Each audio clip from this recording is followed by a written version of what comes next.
Anda kembali menyaksikan Bukan Perempuan Biasa. Nah, kita langsung ke narasumber kita nih, Kak Sofi. Mungkin tadi bisa dilanjutkan nih. Saya penasaran juga dan pasti sudah tidak tertahankan nih Kak Sofi untuk menjelaskan tadi, maaf sempat kepotong ya, soal mengenai gimana sih tips dan triknya pada saat di ujung-ujung nih. Iya. Udah doang nih tiba-tiba bisa dapat bantuan, itu gimana tuh, Kak? Ya gini. Untuk lanjut sebenarnya ini kan saya bayar SPP kemarin. Ini saya buka-bukaan saja ya, supaya banyak orang yang bisa terinspirasi. Oh, ternyata kalau kita menuntut ilmu itu ada saja rezeki. Ya, ada saja rezeki. Nah, ini yang kemarin ya, yang saya lanjut tadi, ada yang WA saya, tanya beasiswa. Saya bilang, saya tidak tahu masalah beasiswa, Dek. Ya, bilang, silahkan lanjut, jangan pikirkan biaya. Saya bilang seperti itu. Dia bilang, ih Kak, susah sekali. Ya memang susah ketika kita memikirkan biaya dulu. Silahkan lanjut kuliahnya dulu, ambil formulir, setelah kuliah baru memikirkan biaya. Kalau kita memikirkan biaya dulu, tidak akan pernah jadi. Iya tuh, kayaknya Iya seringkali banyak sekali yang terlalu realistis seperti itu. Akhirnya nggak maju, Akhirnya nggak maju, karena dia keputusan. memikirkan biaya yang terlalu besar. Betul. Nah, kalau saya kebalik, yang saya pikirkan adalah bagaimana supaya saya terdaftar dulu sebagai seorang mahasiswa. Betul. Di dalam baru saya berpikir di mana saya mau ambil biaya. Wah, luar biasa. Iya kan? Otomatis ini kita akan bekerja keras. Betul. Dan tentunya di balik semua ini, gelar yang saya dapat, kesuksesan saya saat ini ya saya menganggap diri saya sukses dalam menjalankan ibu rumah tangga, sukses dalam pendidikan karena bisa mencapai gelar itu. Di balik semua itu ada lelaki hebat yang mendampingi saya. Luar biasa. Siapa tuh? Iya. Mungkin bisa salam dari rumah. Salam sapa suaminya. Iya. Kalau berbicara soal pendidikan, kita sudah tidak ragukan nih Kak Sofi ini pasti hatam ya dengan gelar doktornya seperti itu, Masya Allah. Nah, kita masuk ke organisasi dan komunitas. Kalau boleh tahu organisasi apa saja nih Kak Sofi ini sudah di mana saja di organisasi tersebut? Jadi kalau di organisasi itu memang ya saya suka ya untuk ikut-ikut organisasi. Jadi mulai dari sekolah, kemudian kuliah saya ikut. Jadi kuliah itu saya juga ikut di organisasi daerah ya, Organda. Ya ada dulu namanya FKMK. Setelah itu saya juga bergabung di IPMA, Ikatan Pelajar Mahasiswa Bulukumba. Nah, kemudian saya aktif ya sebagai pengurus juga di KPPI, Kaukus Perempuan Politik Indonesia, dan ada juga Perhimpunan Peduli Perempuan Indonesia. Itu kalau boleh tahu sebagai apa di masing-masing organisasi itu? Kalau yang di KPP ini ya pengurus biasa. Kalau FKMK yang dulu ini ya, waktu zamannya mahasiswa itu sebagai bendahara ya. Begitupun di IPMA saya sebagai bendahara. Kalau untuk di PPI ini sendiri saya ketuanya, dan kemarin ini baru-baru ya, baru selesai periode kemarin bulan lalu itu sebagai ketua Ikatan Alumni, sebagai ketua IKA di SMA 5 Bulukumba. Berarti kalau ada reuni-reuni, ada proyek-proyek sosial, berarti Kak Sofi ini yang bakal menghandle. Ya, kalau untuk yang terlibat di organisasi yang sampai sekarang masih aktif Kak Sofi ini apa? Ini masih di PPI ini, PPI dan Kaukus Perempuan Politik Indonesia. Oke, baik. Kalau kita selain pendidikan, kemudian organisasi, Kak Sofi ini terlibat juga di politik ya. Gimana sih kenapa memilih politik? Oh gitu ya. Kalau politik sih biasanya kan citra perempuan, nggak usah berpolitik, laki-laki aja. Itu kenapa terjun di dunia politik? Iya. Ini sebenarnya sih dari hati saya sebagai perempuan ya, ingin mewakili perempuan yang ada di luar sana. Di mana perempuan itu kan di mata masyarakat, khususnya di mata laki-laki, perempuan itu tidak bisa jadi pemimpin, ya kan? Selalu dianggap remeh nih perempuan. Tidak usahlah, perempuan itu harusnya di dapur saja, ya kan? Betul. Itu kan kasihan perempuannya kok kayak didiskriminasi ya. Padahal perempuan ini ya bisa lebih dari seorang ibu rumah tangga, Ini kan perempuan ini sebenarnya lebih hebat malah daripada laki-laki. Iya. Malah tugasnya lebih banyak Lebih banyak daripada laki-laki. Ya kan?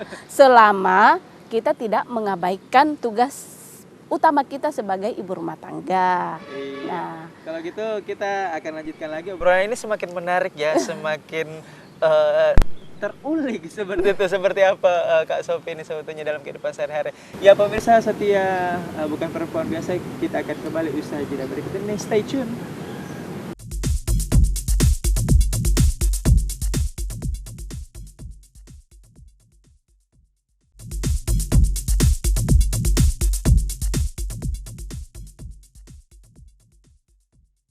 Terima kasih Anda masih stay di layar kaca Anda di Net TV Sulsel TV masa kini. Kita kembali ke Kak Sofi. Ya, masih semangat dong Kak ya. Ya, kalau tadi mungkin bisa dilanjutkan lagi. Ini pandangan Kak Sofi ini mengenai perempuan yang aktif di partai politik. Kenapa politik seperti itu? Boleh dilanjutkan. jadi gini, kalau saya pribadi ya, ini saya pribadi. Saya itu terjun ke dunia politik sebenarnya ya itu tadi. Saya ingin mewakili perempuan. Saya ingin mewakili suara perempuan. Di mana perempuan ini ya selalu dianggap remeh, tidak bisa ngapa-ngapain, ya kan? Dan ini seolah-olah dalam dunia politik, ini perempuan seolah-olah tidak dipeduli. Yang dipeduli adalah laki-laki sesama laki-laki saja. Betul. Padahal kan ya, makanya saya ingin terjun itu supaya saya bisa mewakili suara-suara perempuan di luar sana. Betul, Apa Masya yang Allah. diinginkan perempuan di luar sana? Itu sebenarnya keinginan saya. Nah, tapi ya saat ini ya belum ada rezeki lah ya untuk di dewan itu. Tapi begini, walaupun kita tidak terpilih di situ, masih banyak hal-hal lain yang bisa kita lakukan untuk perempuan. Betul sekali. Misalnya kita bisa membantu perempuan yang misalnya lagi susah, lagi apa, kita bisa membantu mereka. Betul. Ah. Lewat pendidikan pun saat ini sebagai dosen itu Iya. kan sudah membantu mengedukasi Iya, perempuan juga, betul. mungkin bisa mendekati secara personal juga, mengedukasi si mahasiswinya iya. seperti itu ya, memberikan treatment khusus. Nah kalau kita berbicara nih tentang perempuan, Kak Sofi ini juga merupakan salah satu perempuan yang hebat ya, dapat ada penghargaan ya seperti itu. Ada juga penelitian-penelitian atau jurnal yang sudah dibuat. Itu boleh diceritakan Kak Iya, penghargaan seperti gitu. apa yang sudah didapatkan ataupun jurnal-jurnal atau penelitian yang Oke. dibuat seperti itu ke pemirsa. Oke, jadi kalau misal ya saya perempuan hebat, sebenarnya sih enggak hebat. Saya enggak hebat.